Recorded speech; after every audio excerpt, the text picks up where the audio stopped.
ฮัลโหลสวัสดีค่ะก็วันนี้นะคะวันที่15หรือเปล่าไม่แน่ใจแต่ตอนนี้เรากำลังจะไปงานที่เซ็นทรัลเวิลด์นะก็วันนี้ใส่เสื้อแบบประมาณนี้แล้วก็กางเกงขาสั้นก็ไม่แน่ใจอ่ะเขาบอกว่าสมาร์ทแคชชวลก็ไม่แน่ใจว่าสมาร์ทนี่ติงยังไงแล้วก็แบบสบายๆไป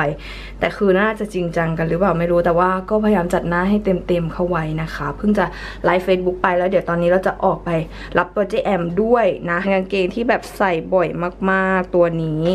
เพราะว่าชอบนะคะแล้วก็จะเป็นเสื้อครอปสีดำกระเป๋าบาเลนเนาะตอนนี้จะไปแวะรับตัวเจแอมก่อนแล้วก็ขึ้นทางด่วนไปนะคะซึ่งน้ำมันมีปะมีเหมือนรถมันจะติดอยู่แต่ตอนนี้คือวันศุกร์ไงก็ไม่แน่ใจว่ามันยังติดอยู่หรือเปล่าอะไรยังไงเดี๋ยวไปเจอกันอันนี้คือเมคอัพเราก็จะมีความชมพู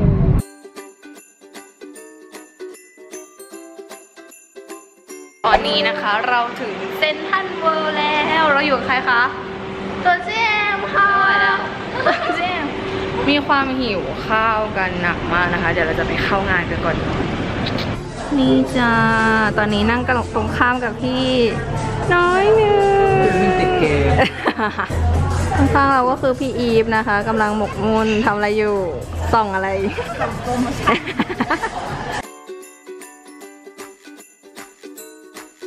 ตื่นเต้นเป็นที่สุดเพราะว่าเลข70ยังอยู่ปกติไปงานไหน70จะหายนะจ๊ะ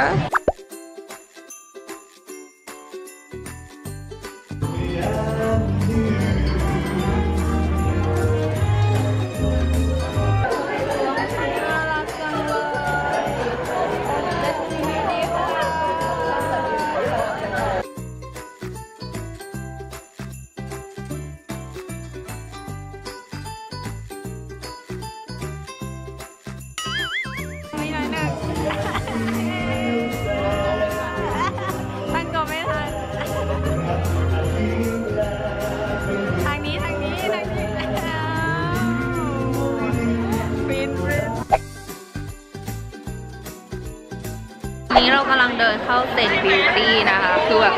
เดินกันเป็นแบบขบวนอย่างนี้ไปแล้วเราจะพาไปดูข้างในเนาะ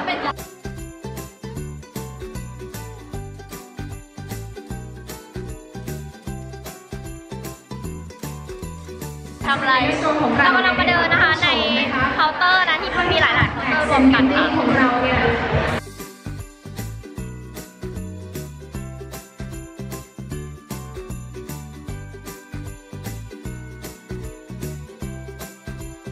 ขอบคุณค่ะ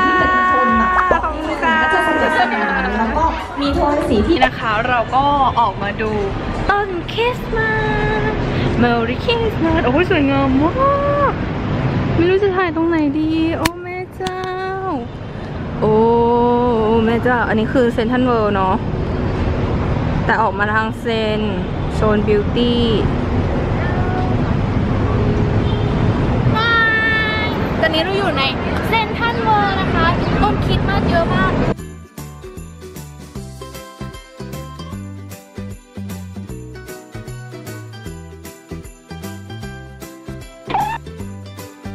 เรามากินสุกี้แนะนำโดยตัวเจแอมอีชานว่าอร่อยและเด็ดมากอร่อยร้านนี้นะคะก็เดี๋ยวรอนางสุกก่อนอันนี้หมูแต่ว่าเป็นกินได้คนหนึ่งนะคะ199 บาทอยู่ที่เซ็นทรัลเวิลด์ข้าวไข่ผักนะคะ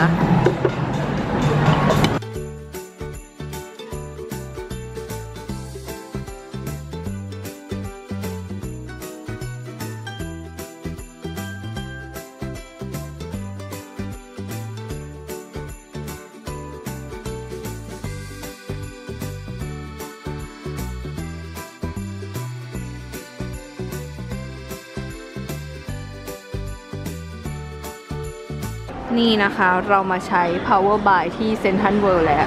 มาดูกันว่าได้หรือไม่ได้อะไรยังไงนี่คือการเลือกเตาครับ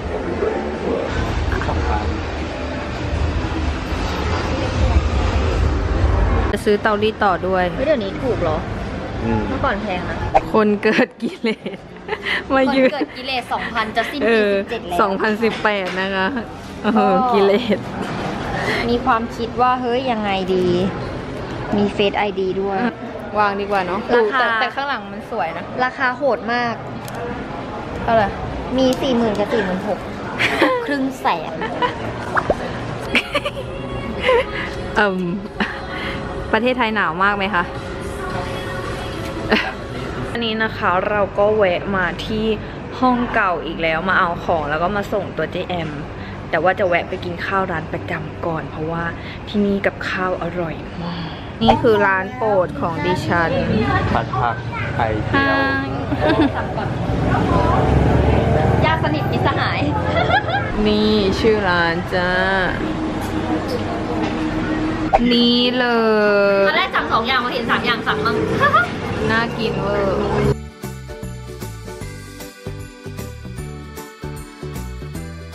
เราก็กลับมาถึงห้องกันแล้วนะจ๊ะเห็นอะไรแวบๆเฮ้ยอะไรนะคือเดี๋ยวคืนนี้เราจะไปช้อปปิ้งที่จตุจักรกันนะคะตัวเจแอมก็เลยมานอนรออยู่เดี๋ยวนี้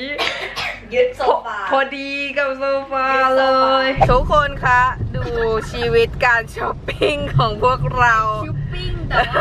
ต่ว่ามันก็จะตกหน่อยไม่หน่อยแล้วเจ๊อันนี้คือเขาเรียกว่าฟ้าจะผ่าแล้วมั้งเนี่ยคือถึงแล้วแต่ฝนตกค่ะตกจริงจังด้วย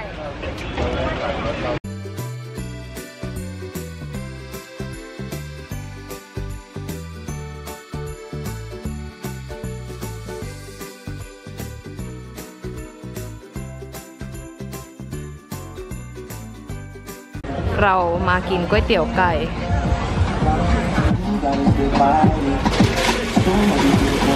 กินก๋วยเตี๋ยวไก่เพราะว่าฝนตกทำอะไรไม่ได้ค่ะคงจะเจอกันแค่ในวอล์ก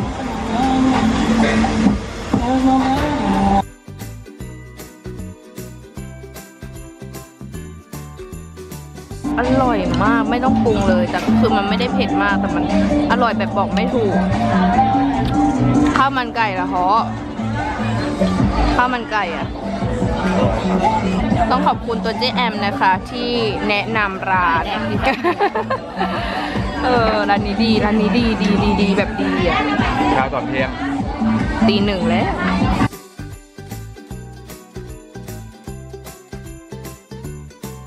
ฮัลโหลตอนนี้นะคะนี่คือการไลฟ์แต่งหน้าบน Facebook ของเราซึ่งขับรถไปด้วยตอนนี้คือเปลี่ยนลุคนะคะเราจะเปลี่ยนลุคแต่งหน้าคืออยากจะเปลี่ยนลุคแต่งหน้าให้เป็นสีส้มๆอะไรแบบนี้นะคะก็เลยมาแต่งหน้าบนรถให้เพื่อนๆได้ดูกันเป็นอะไรที่ลุ้นระทึกมากนะคะก็ประมาณนั้นนะจ๊ะวันนี้นะคะเราก็ได้เวลามากินข้าวกันแล้วนะ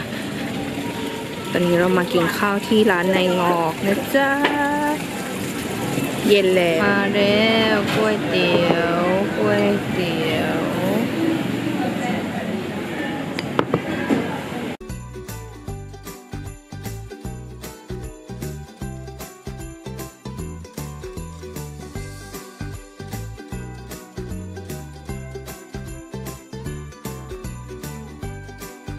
คนละ3 จานจ้าเป็นไงบ้างคะโอ้โหวันนี้ใช้พลังงานไปเยอะนะคะก็เลยจัดกันเต็มเนี่ยเชื่อหรือยังว่ากินเยอะกว่าแก้วแต่ว่าไม่อ้วนกินน้อยกว่าแต่ว่าอ้วนกว่าผู้ชายเนาะ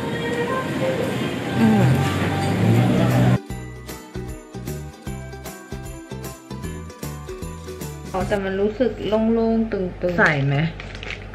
ดีเอาผ้าเช็ดเอาดาทิชชู่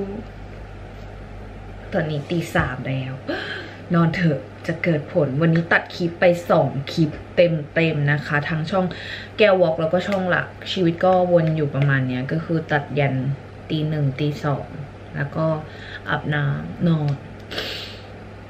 มอร์นิ่งค่ะวันนี้ก็เป็นเช้าวันที่17แล้วนะแต่ว่าแก้วกำลังจะไปประชุมนะก็ไปสภาพนี้เลยก็คือสดๆแต่ว่าดิฉันนั้นคิดว่ามีบางคนค่ะนางไม่ยอมตื่นค่ะเดี๋ยวเราจะมาปลุกนางไปพร้อมๆกันนะคะดูนางจะโวยวายมดอยู่ในร่ม ก้า ว้าว ในที่สุดนะคะทายตื่นนางก็ตื่นค่ะนี่เป็นอย่างนี้นะจ๊ะอาจจะยกกล้องไม่ได้เยอะอะแอบเขินด้วยความตื่นเต้นที่มีอาหารฟรีประเด็นร้านที่เรากินประจำเพราะว่ามี1 ร้านเท่านั้นนะคะในนี้จะลองอ่านดูแล้วก็เลือกนะคะนี่ก็เลยกินเบานี่คือเบานะอันนี้คือถือว่าเบามันเบากว่านะคะกินอะไรร้อนๆใช่ไหมควันขึ้นหน้าเลยตอนนี้ไม่หวานมากแล้วก็จะมีความแบบขมๆกว่าชาเย็นปกติที่กินโอเคอยู่40 บาทถ้าจะยับหน่อยนะคะเรากำลังจะไปโลตัสกันไปซื้ออะไรคะไปซื้อกับข้าวเฮ้ยไม่ใช่ดิไปซื้ออาหารนะครับที่สำหรับไปทำกับข้าวใครจะทำคะก็ต้องเป็นพ่อที่ต้องเป็นคนทำ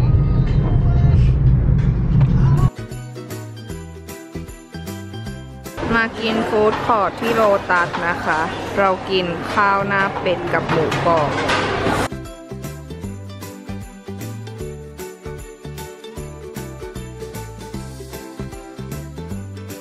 ได้ฉันวางรองเท้าสักทีสรุปแก้วจะเอาประมาณนี้ไปวางรองเท้ามัน300 กว่าบาทแต่ว่ามันหมดอันนี้320 กว่าบาทแต่อันนี้คือ350 กว่าบาทมันจะมีอะไรนะเขาเรียกว่าอะไรนะที่ปิดอันล่างอันหนึ่ง45อะไรเงี้ยมันมีแต่ขนาดกว้างๆอันนี้เท่าไหร่ล่ะลองดูขนาดไม่มีบอกขนาดอ๋อนี่ขนาด60 กว่าเห็นปะมันจะยาวๆส่วนใหญ่ตู้วางรองเท้ามันจะยาวๆเนาะแล้วมันไม่มีพื้นที่ที่จะไว้ตู้แบบประมาณนี้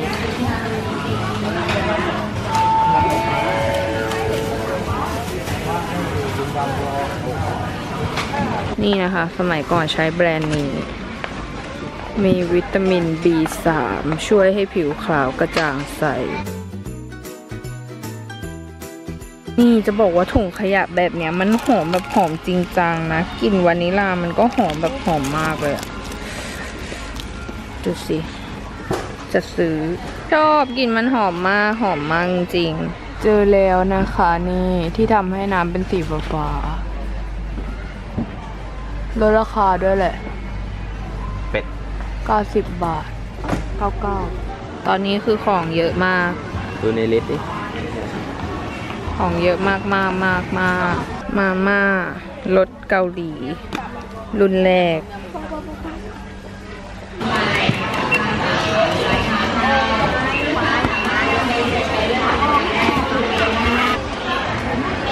นี่นะคะเสียไป1,900เขาบอกว่าให้เอาใบเสร็จมาเล่นเกมตรงนี้ได้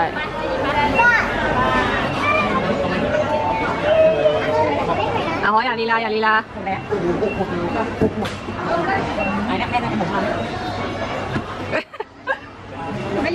โอ้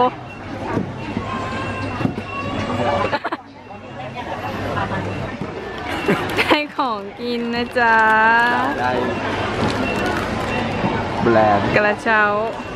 ไปเมื่อไหร่จะไปตัดผมไม่รู้ดิ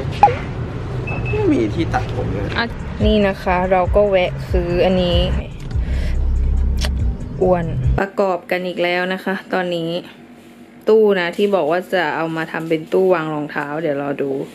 แล้วก็วันนี้จะเคลียร์ตรงนี้ให้มันอยู่เป็นที่เป็นทางแล้วนะเพราะว่าเดี๋ยวจะทำคลิปเปิดห้องแล้วโอเคนี่คือสภาพนี่นะคะกำลังเรียงลิฟต์กำลังจัดเก็บของอยู่นะก็อาจจะเก็บไม่เรียบร้อยแต่ก็คือยัดให้มันอยู่ที่อยู่ทางนี่ก็คือการเรียงแบบมั่วๆถึงเวลาตัดผมมีแต่คนบอกให้ไปตัดผมได้แล้วเดี๋ยวอะไรเอาหรอผมมันกระเด็นได้ครับแล้วงามยามดีวันนี้อาการดีก็เลยมาตัดผมอันยองเซโยอันยองปะอันยองอะไรปะเฮ้ยอันยองอะไรปะ อันยองโอเคค่ะตอนนี้เป็นเวลา1 ทุ่มแล้วนะแก้วก็ตัดคลิปเสร็จเรียบร้อยแล้วสำหรับ